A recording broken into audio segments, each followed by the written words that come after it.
It's December 14th. I'm Tim Montague. Welcome to the Clean Power Hour Live. Check out all of our content at cleanpowerhour.com. Give us a rating and a review on Apple and Spotify. That would be the best stocking stuffer you could give us, a rating and a review on Apple or Spotify, or better yet, tell a friend, tell Santa about the Clean Power Hour. And I want to welcome my co-host, John Weaver, to the show. Welcome, John. Hey Tim, it's been a while since seeing you. Glad that we're here chatting again. There's, always important news to talk about, especially at the end of the year. And I hope you had a nice year. I hear Chint Inverters will be with us, taking care of the show for another year. So congrats on signing that. And Yeah, we hope you have have a Mhm. re-upped our contract with Chint Power Systems. Thank you so much to Brian Wagner, the president of Chint. Uh, we call them CPS America. That's the easiest way to name oh, Chint, but they sorry. are the number one, and this is official now. The Bloomberg Tier One list was published this week, and Chint is number one on that list for um, Tier One inverters. So check out CPS America at chinpowersystems.com. Thank you so much to Brian Wagner, though, for their partnership. And for anyone who's interested in coming on the show, we want to talk to you. So reach out to me and John on LinkedIn. Whether you're an OEM, a service provider, a developer, an EPC, we bring all kinds of folks on the show here on the live on Thursdays and on our pre-recorded platform as well. We have a lot of announcements to get through this morning, but I wanted to also just let our listeners know that we've been on hiatus the last couple months. It was a deliberate hiatus, but we're back, and we look forward to. This is our year-end show, John. We're not going to see each other next week, and then it's 2024 the week after that. So this is our year-end show. I want to wish all of our listeners a Merry Christmas, Happy Hanukkah, and a Happy New Year. I think for me, I just picked all kinds of articles as I was going back this week, looking at like really big, high pie in the sky numbers that were cool. Um, we saw the solar numbers. We saw, all kinds of different stuff. Commercial solar guy had a really good year. Revenue up over 100%. Um, so we could talk about review stuff all day long, Tim.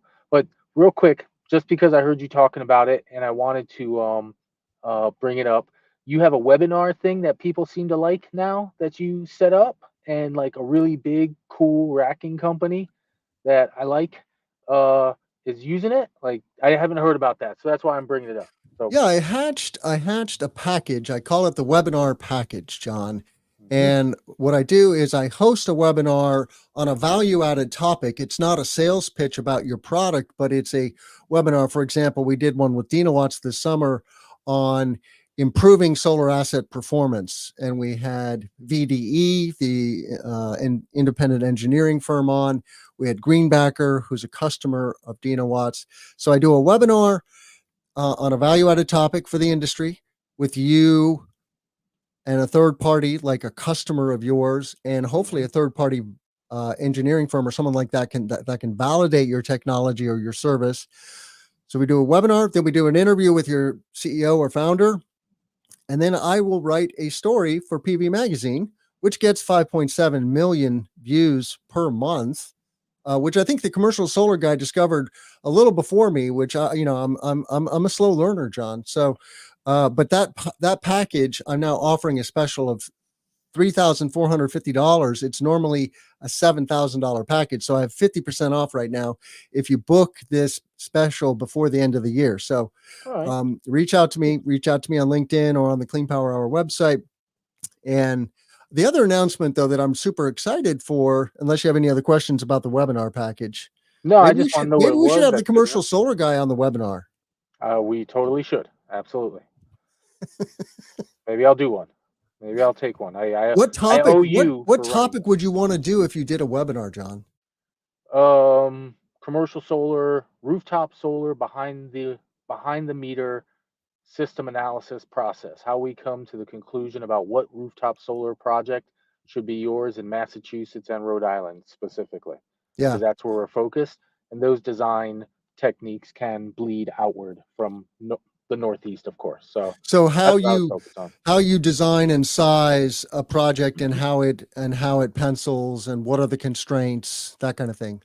Yeah, and how we take into account local incentives, local infrastructure, roof size, financial modeling, Yeah, just what we look at for a project. So maybe we would pick a local roof that we did a project on and say, here's what we consider the mass, and then do a different one in New York or maybe a different one in Pennsylvania, and just kind of show, because we do lots of rooftop, and we're going to be focusing on rooftop sales in the South Coast, Massachusetts, Rhode Island. We hired a sales guy named Craig. He's going to be doing a reach out specifically for rooftop owners on the South Coast of Mass and Rhode Island.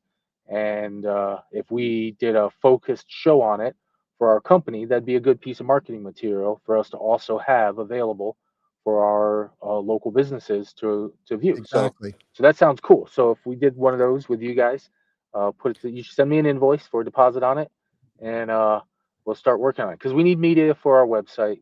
And that's why I come on this podcast, because I know that there are plenty of people that watch and listen versus reading.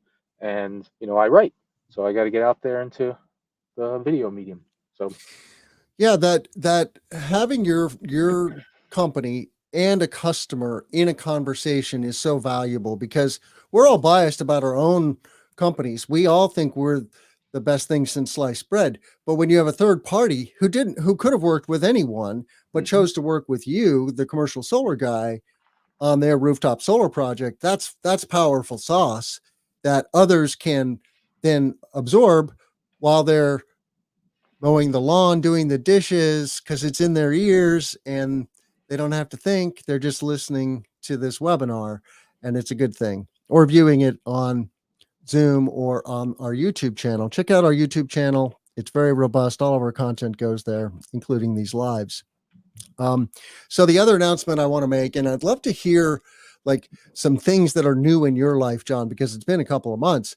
But what's new, really fresh for me, is I started doing business development for ICEA, the Illinois Solar and Energy Storage Association. That's our statewide industry organization.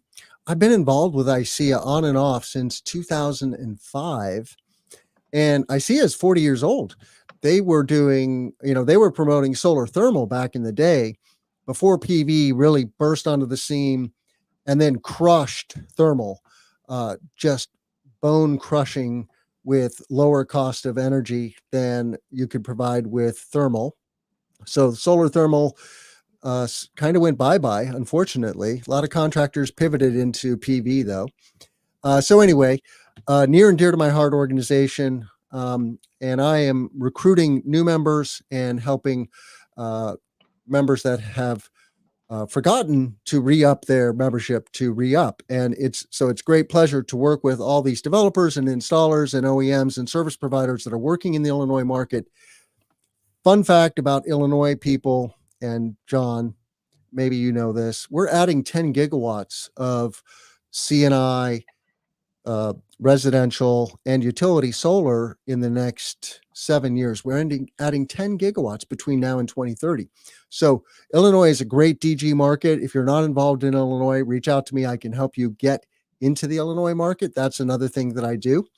But I'd love to talk to you about ICEA and the value that they provide. They have a full-time lobbyist, for example, that works in Springfield, helping us keep the train rolling, the CEJA train rolling. We have a wonderful RPS, but it's all about getting, continuing to augment that with, charging infrastructure, electrification of transportation, phasing out of gas. There's a lot of things that have to happen here, and we have to hold on to our good net metering rules and fight off the utilities, basically. So, but that's my other major announcement. I don't want to forget about talking about upcoming events. I'm going to go to Inner Solar. I'm going to RE Plus Northeast. I may even go to RE Plus Community Solar, which is just before Inner Solar in San Diego. But Inner Solar is in January in San Diego, and then RE Plus Northeast is in February in Boston, your backyard. What's new with you, John? a million things, projects, companies growing. Put out an SBA loan request so that we could hire sales teams, and I believe my banker is pushing it forward to the review committee. Oh, Just cool. trying to kind of get a handle and have some concerted outbound sales efforts. Hired a guy named Craig Sargent. He's going to focus on the South Coast, Rhode Island, Massachusetts effort. It's a good Rhode Island program. There's lots of behind the meter available, lots of small rooftops. We can build them, and we're just trying to get a little more consistency, control of our growth versus the really great stuff we have now, but it's all random and inbound in different ways. So we have to manage it, and now we're trying to do it a little smarter. That's the biggest piece I would say for us is just trying to grow and working on that process. We put together a slide deck, and we submitted that slide deck with a package of financials. And the slide deck was specifically for our banker for the SBA loan, but I could rework it. We were also considering taking on a 10% owner if we had a strategic partner. Hmm. But that would be, it'd have to be really strategic. We prefer to do a bank loan SBA for our next round of growth, just because we don't have to give up anything and paying back the money. That's not going to be an issue for us. So we're just seeking some growth and stability, and we signed a few nice projects. I got to fly out to a site tomorrow morning. It's a real big project that we're doing. Fly to where? Uh, in the great state of Pennsylvania. Oh, cool. Yeah, so it's a short flight, but it makes more sense in going through all the details. What is going Uh, on with the community solar market in Pennsylvania? I mean, I know that you've been developing projects there, but the legislation still hasn't quite popped, correct, if I recall. correct. It's always being talked about, but it's never moving forward. Maybe next year. Next year is the type of year when it could happen, is the way I'm told. Things that are publicly influential get signed in presidential election years or before the local every 2 years. So this year, I don't nothing occurred this past fall. So, and every once in a while, I see a new headline saying, "Yay, community solar push the legislation." Legislation's been submitted many times, just not popping up yet. So, continuing on. Yep. The project we're talking about here is a big behind the meter, and we're gonna talk to this customer and figure it out. And we're doing some good engineering on this site so we can get our hourly bid count in. And So I'm you looking have a forward to it. behind the meter project in PA? Yes, yes, Cool. yeah. And in the greater scheme of things, how does that pencil? Technically, I don't know. Um, Mm. where the customer has it's very refined customer, sophisticated customer with their own financial resources, and we're bidding only a certain piece of it. We're handling no major procurement, only the most basic aspects of balance of system, so that we can be a little more efficient with its purchase. Engineering, balance of system, project management, construction management, all the labor. So deep down, I don't know. That's the customer's game, and the customer is really smart with their pricing and how they're doing it. So I bet you their ROI is pretty great. Uh, I don't know if their project's great enough to consider a production tax credit, but their pricing is so smart that maybe it would. The only negative is that it's going to be a lower angle rooftop project, so system efficiency will be lower in exchange for low system costs due to the ballast racking and low angles and everything like that. So, but it's a pretty big size system. It's 5 megs. Wow. Yeah. Yeah. That's a very large CNI project. Yep. Good Yep. luck with Yep. that. Thank you very much. That's exciting. There's just something about big rooftop solar I just love. I like big roofs, and I cannot lie. Yeah, I got nothing against smaller projects, but big rooftops are exciting. They're challenging in some regards too. Yep. Every project has its own challenges. Roof condition is the number one challenge for CNI solar, honestly, and because a roof gets easily 10 years old, it 10 years goes by fast, and if your roof's 10 years, say 12 years, 15 years old, then it's in questionable condition for a solar project, unfortunately, but still has maybe 20 years of life in it. And so we, the workaround there is to combine a roofing augmentation and a solar project, or a re-roof and a solar project, into a single capex. That's totally doable, and that's a thing. The IRS has signed off on that. Of course, you have to get advice from your tax professional. Don't take Tim Montague's word for that. I am not a tax accountant, but it's a thing. So, should we talk about offshore wind? I like offshore wind. Didn't They're starting to turn on. Yeah, they're starting to turn on. That was one of the stories, and I don't know if I found that story yet. What is the project that is turning on as we speak?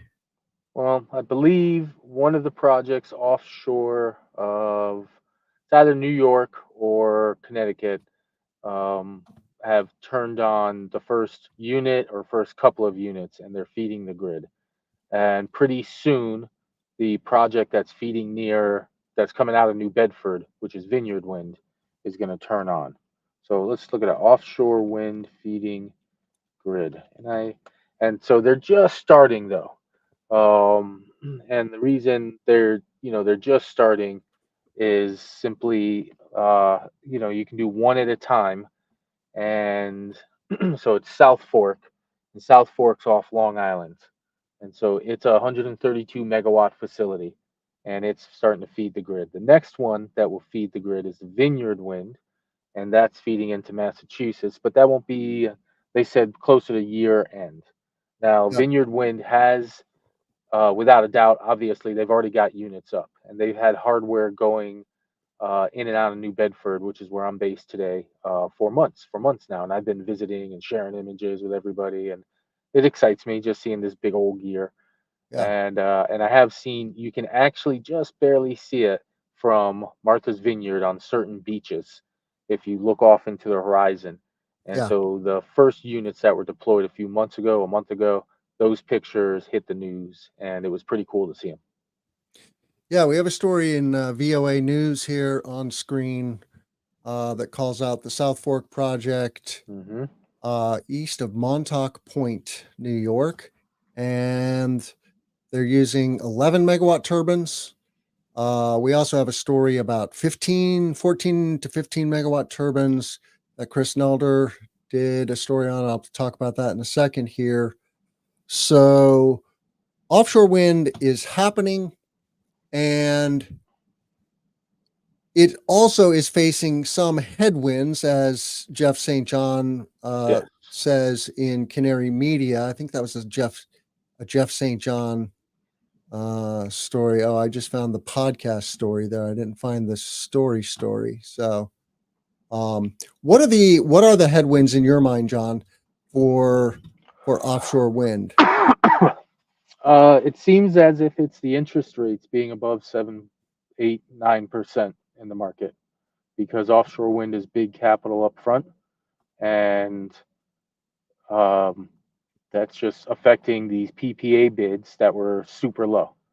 And when you pay for cash today for a 30-year project, and your interest rates are really high today, then either A, you need to update that PPA price up, or you need to, um, well, you can't. You have to update that PPA price or cancel the project.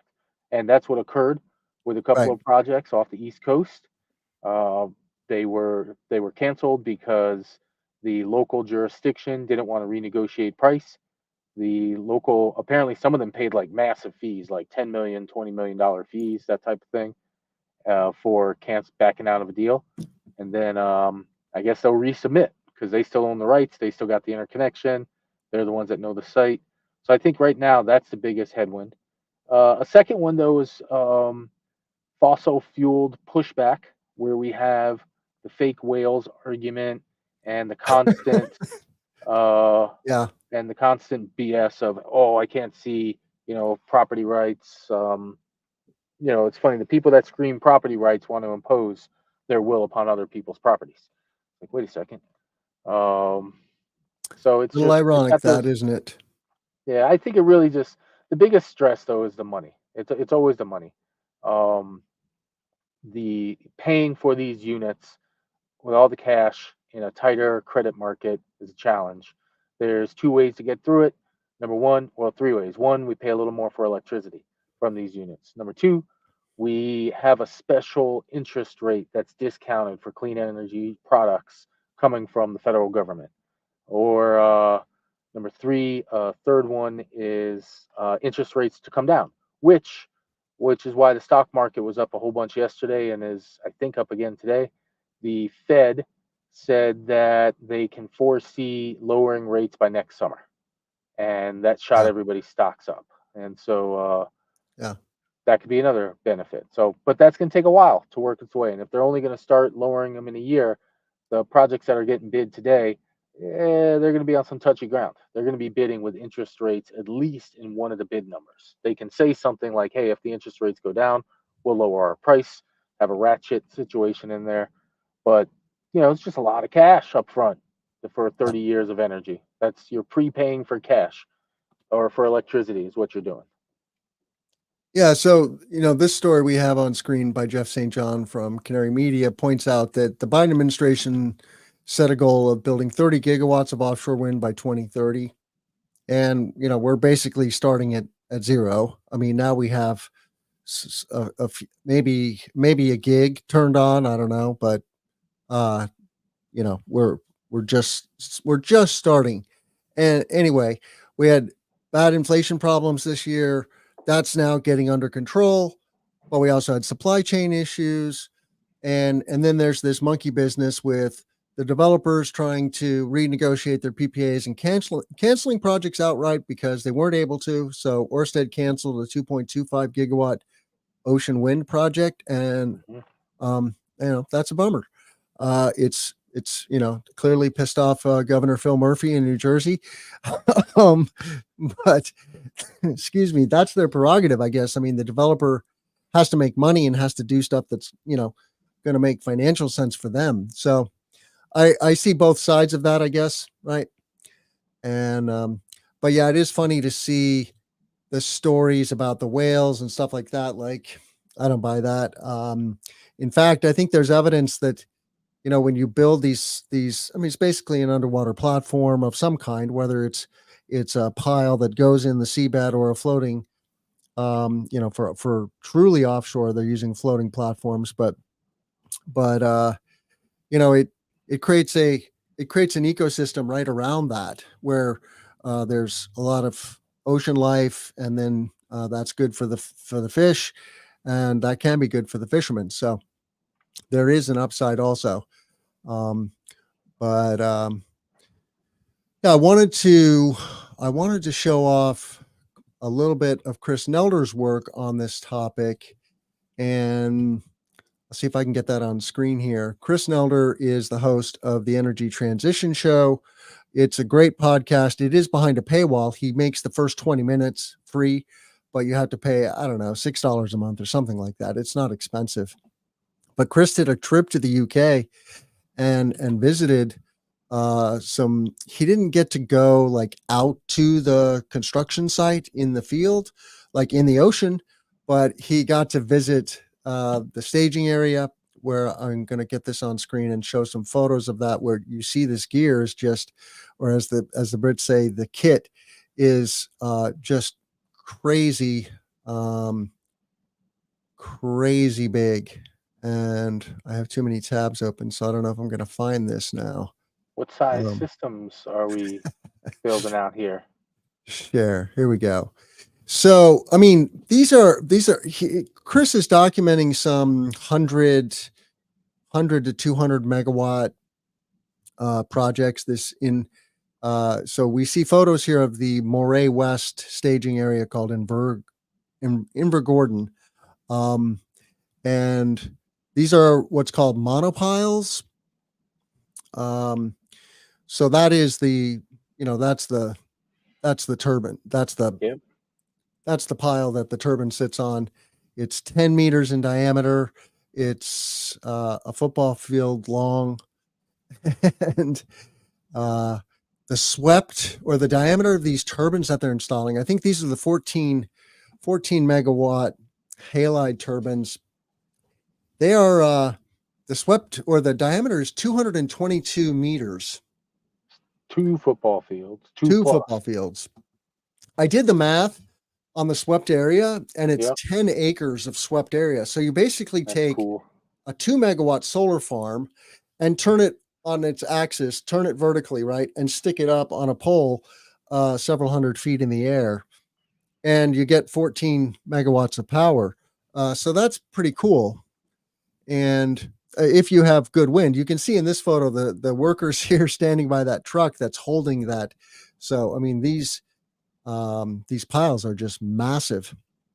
In this case, these piles are just getting pounded, just like on a solar field. They're just getting pounded into the ocean bottom, which is also pretty crazy.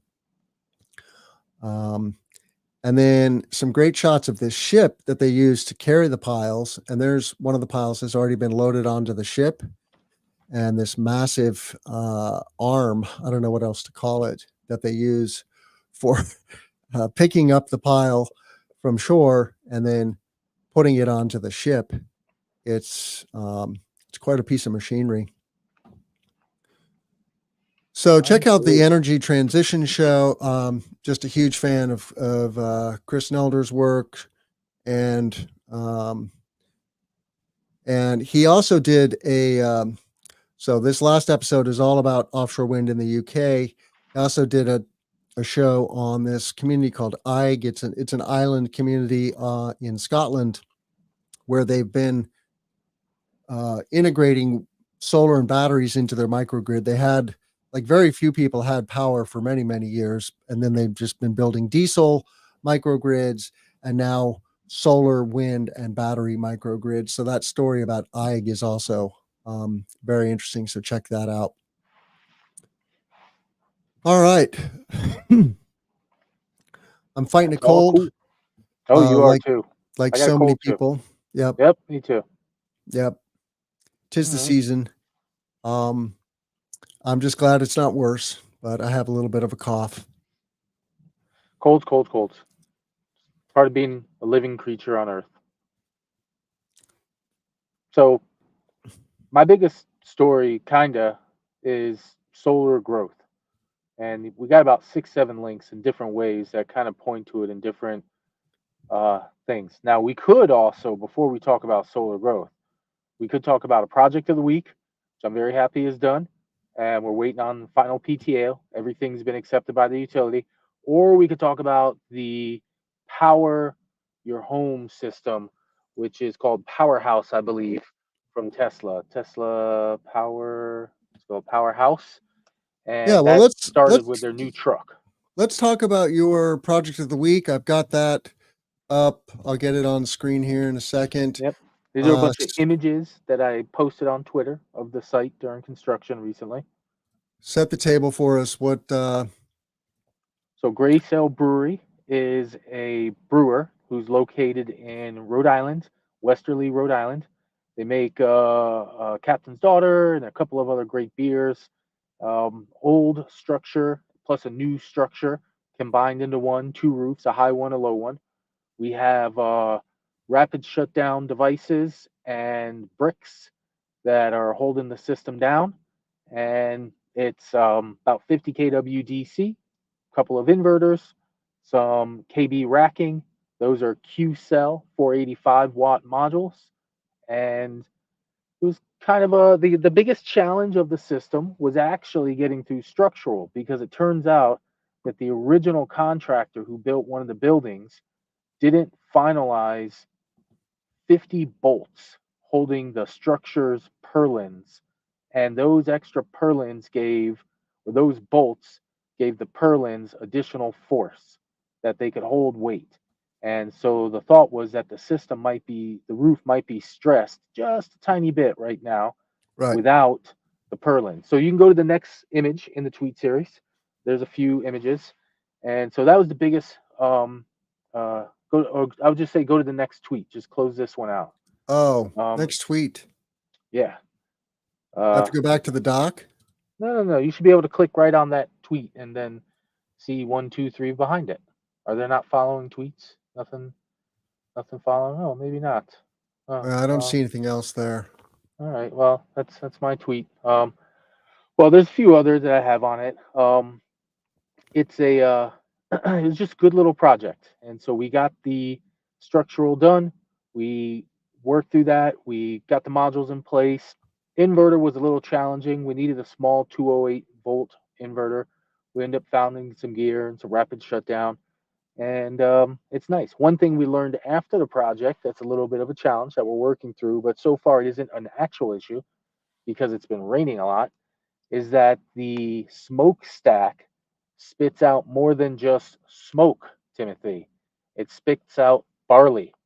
And so Yeah, some of our modules had barley sprayed all over them. And we're going to have to learn how those six-ish modules who are in a yeah, certain area yeah. are affected. It's Well, they might have to two go up there separate. and hose it off, right? That well, it's just so happens there's a door right next to this area, and Hmm. so a hose could be Yeah, reached, and so it might not be an issue. We just want to watch it, see how it evolves, make sure nothing sticks. It's a rainy region, so it's not yeah. terrible, but of course, we don't want barley slowing down our generation numbers. So that's just our system of the week. And one last thing about Gray Sale, their owners are really cool. They actually bought a carbon capture device, and the carbon capture device helps to make their beer bubbly. And so they actually have carbon capture and solar energy at this facility. One could argue solar powered carbon capture if you wanted to be, cute and annoying. So so there you go. So I'm happy with Gray Sale. Jen, the owner, is really patient, really nice. All documents have turned in. The utility has accepted it. We're now waiting on PTO and for the switch to be thrown, and we expect it any moment. Oh, cool. Yep, yep. So construction's complete. Oh yeah, construction's complete. We're Well, next we're time you got to find those photos, bro. I have them. In fact, I can find them right now if you want me to share because it's We beautiful. want to see the completed project. Well, I mean, I'm stacks a, of modules. I get excited about that, but I'm a geek. Um, Well, listen, I think people need to see stacks of modules and be damn happy with it because that's the meat of a solar power project and it's the good stuff. And I don't know. I like sharing the stacks of modules as my pictures. Obviously, as you can see, stacks of modules are oftentimes shared. But let me, I'm gonna move the link to the project of the week just to the top of the doc here, um, so they're in order for the show notes. great. But, yeah, find us a link. Um, we're going to talk about Cybertruck. We're going to talk about growth of the solar industry. Yes. A lot of good news coming out about the solar industry, not without its challenges. Our friends in residential solar struggling a little bit this year because of inflation rates. Um, well, because of inflation knocking finance.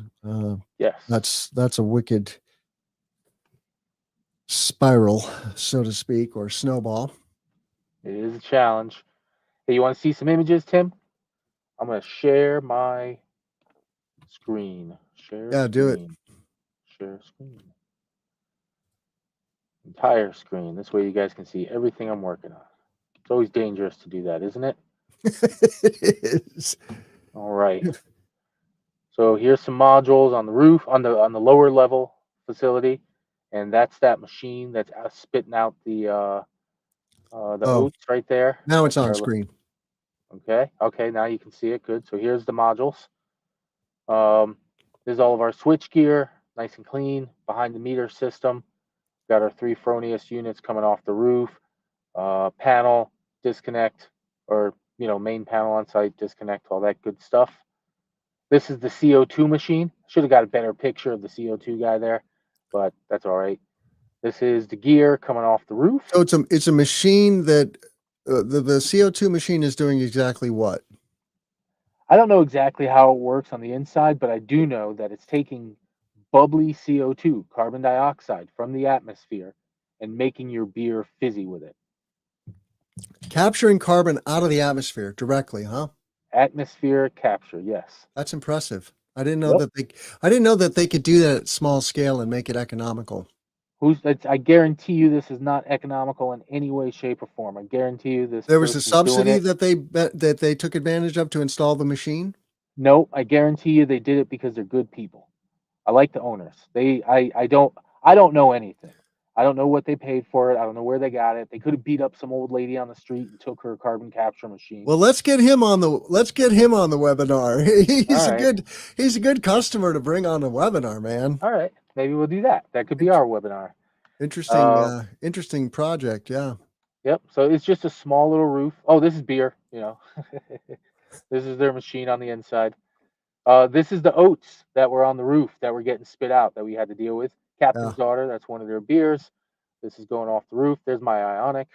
There's a bunch of transformers that are next door to the site, which was kind of weird. This is inside making the beer. This is panels on the upper roof. Nice clean. There's more of those transformers up close, some of the images, and more beer and, oats on the modules. So some utility has a storage yard next door. Is that what that's Right. the Yep. yeah. Yep. Yep. Yep. I'll tell you where the location is, Tim, but you gotta pay me. The location of the brewery?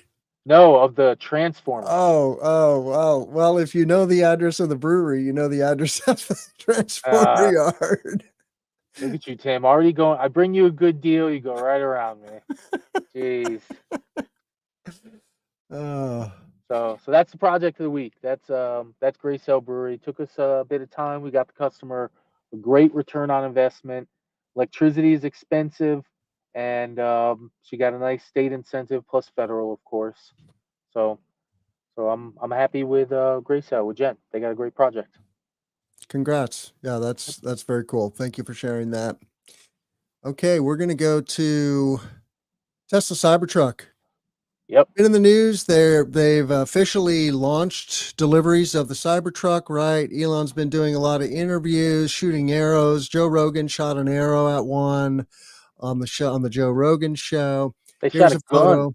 They Sorry? shot a gun. Did you see the gun video where they Oh, I shot didn't like see a the gun video, no. Oh, there's a machine gun. They shot a machine gun at it. It's like an old timey machine gun, like a Tommy gun or something.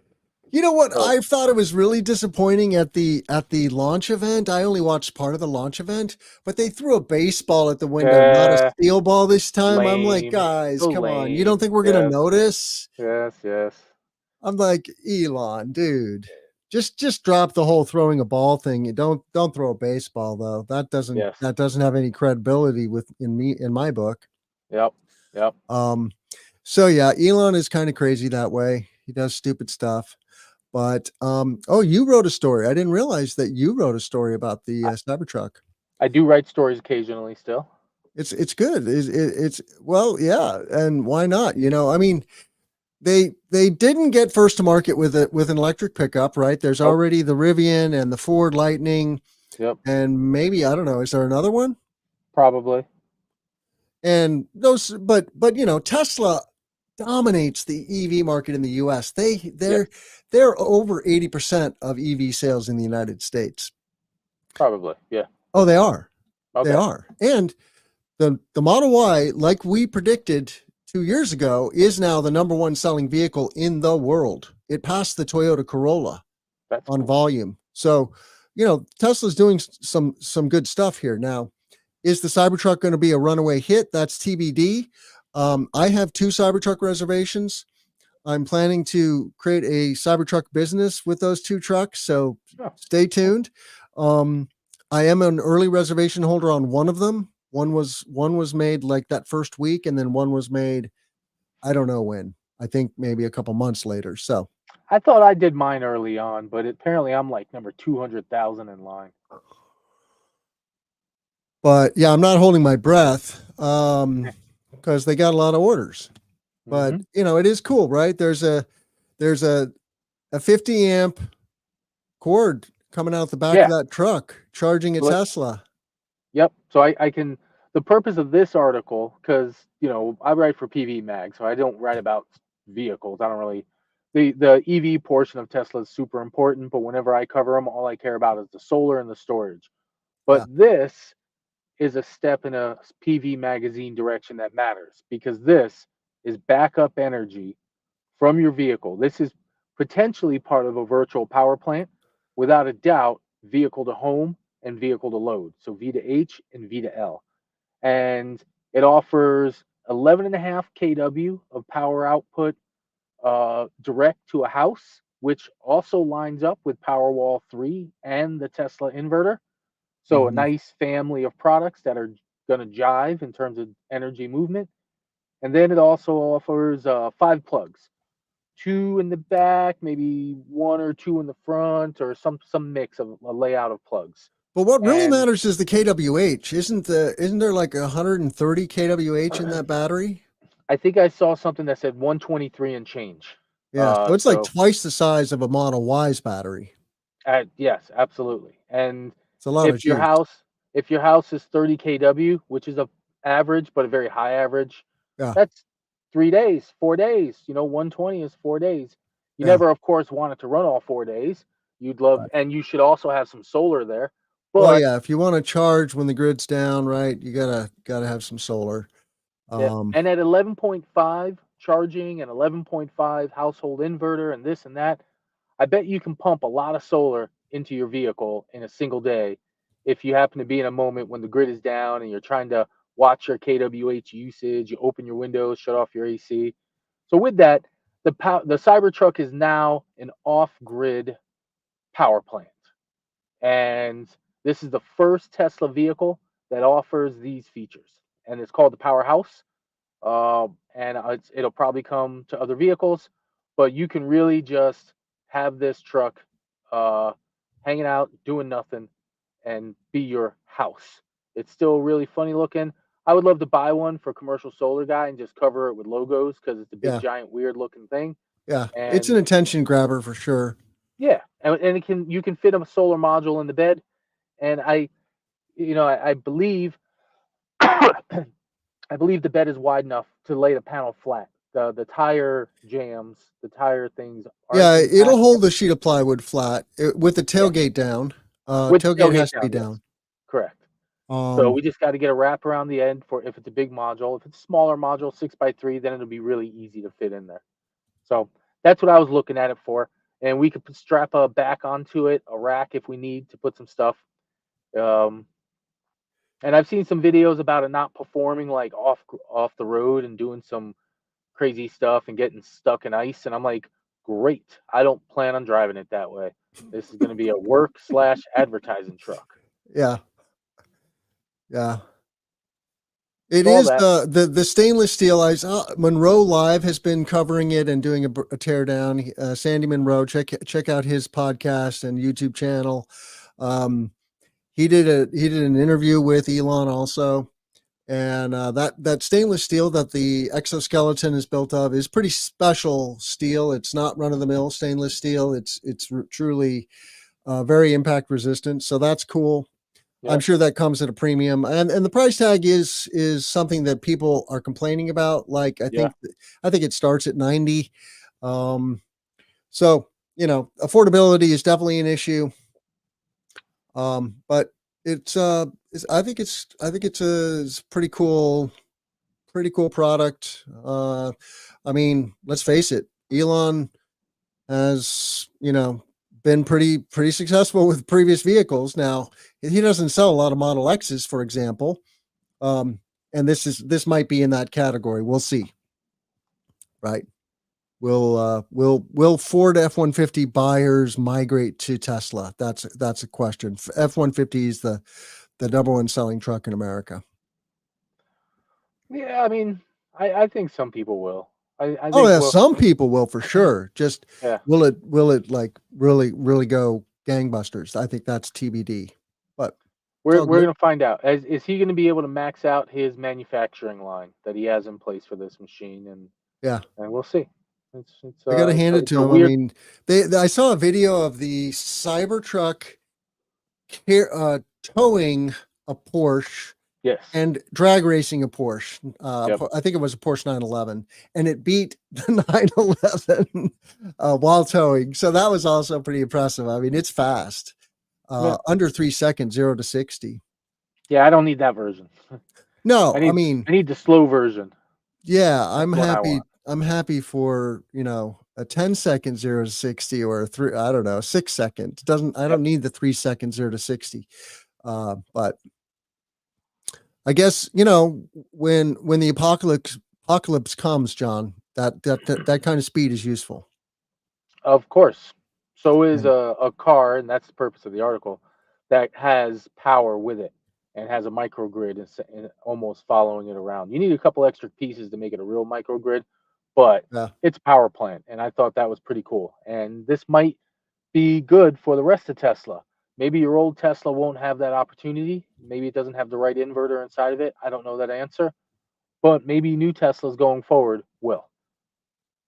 So, so yeah. that I like it at least for that. And I'm looking forward to seeing the first one that I see because it's going to be totally weird, and I'm gonna be like, "Wow, that is a weird car." But Well, looking you'll forward see to one before I do probably. it. Yeah, Here in the hinterlands of Central Illinois, I'm not holding my breath to see a Cybertruck, but maybe I'll see one in San Diego in January. That's a possibility. that's a place where you might see it. Uh, so we're gonna have to be selective about what we cover. Shout out to Chris Letman who joined Hey, us Chris. here. We miss you, Chris. And we should talk about solar growth, huh? Yeah. Well, the next five stories are really kind of all together, so you could bunch them on the document because I'm gonna hit all five of them in a quicker thing because they're all kind of tied together. It's actually six stories. So first off, this year you should share that chart on the screen from Bloomberg. This year, we're expecting 58% growth in capacity deployed potentially. And we're potentially going to move from 250 ish, 260 ish Yeah. gigawatts to roughly 410 to 415. And that's from Bloomberg. And that's a huge number. And And the you number know, is impressive in the US too, right? We're gonna do like 30 gigawatts in the US this year, I think. Well, actually, well, we could. I'll show that chart too if you want. But somebody, the EIA and SIA are both suggesting 33 gigs. Okay. That's like 50, 60% growth off of last year because last year was like 20, 22, Yeah. and so 33 is a huge number. And That so is here's quite a the jump though. Look at this bar graph. Holy cow. look at that jump. Yeah. Now, there's a lot of questions about what's going to happen the year after, and I actually have one article that suggests 570 to 620 gigs. But you know what that says? We're going to fly right past one half of 1 terawatt next year, is what's being suggested. That's cool. Zero point 0.5 terawatts. Yeah. When your rounding error now goes upwards instead of downwards, you've kind of crossed into a new thing. You It know what was I just noticed about this bar graph though, John, is that China is really driving a lot of that growth. without a doubt, Yeah. without a doubt, They're doing more than half of the 400 gigs, I think. like Um, 240. yeah. Like they're doing, yeah. I mean, the world just passed a terawatt. China's doing a quarter of a terawatt in 1 year. Yeah. So it is significant.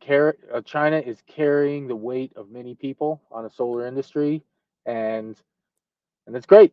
And so what that's leading to is the next article, which you should check out, and it's the pricing of solar modules, which Okay. right now are super low, and they're falling. In the spot market, there's pricing. I'm seeing stuff being offered before you pay for import tariffs at 11 cents in like Northern England or Northern Europe. Um, and I saw it at 11, 12 cents, Euro cents. So we're talking, 12, 13 cents.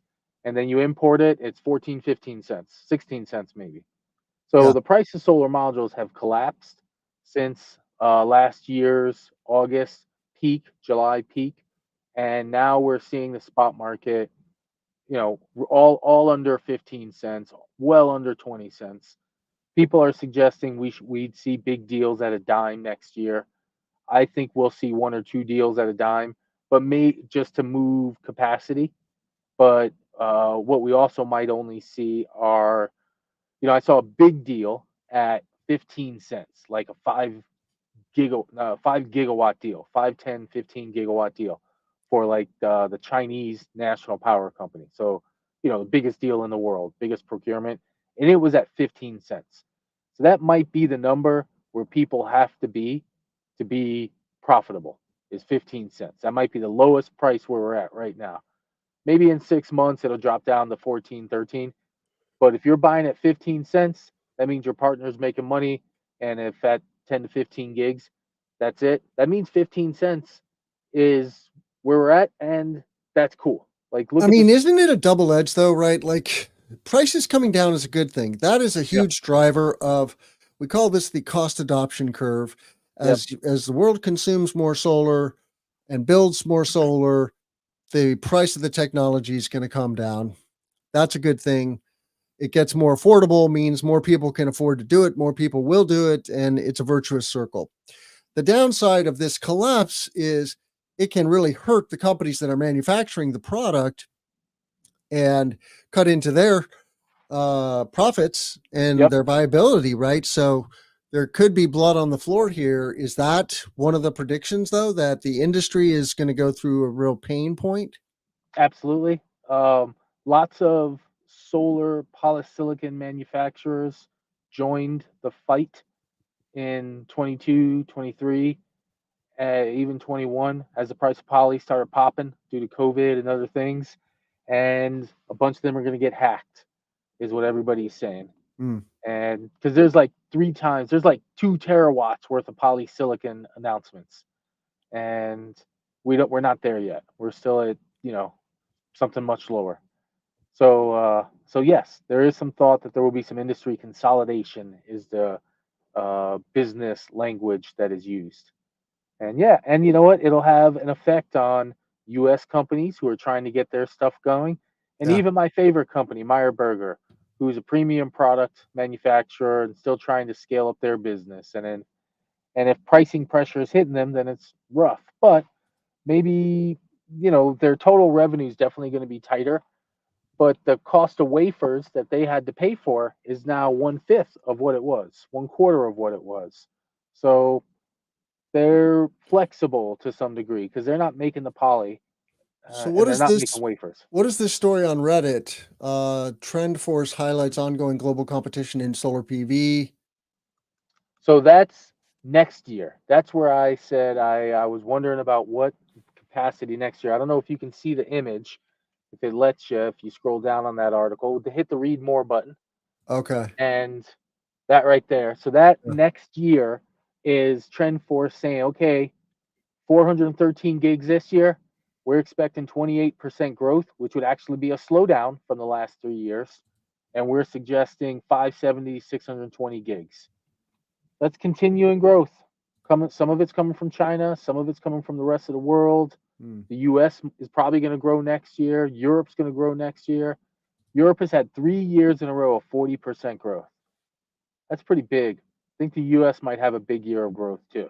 I'm not certain what 24 numbers are for the US yet. Haven't seen the predictions, but Why is everything 33. in Chinese here?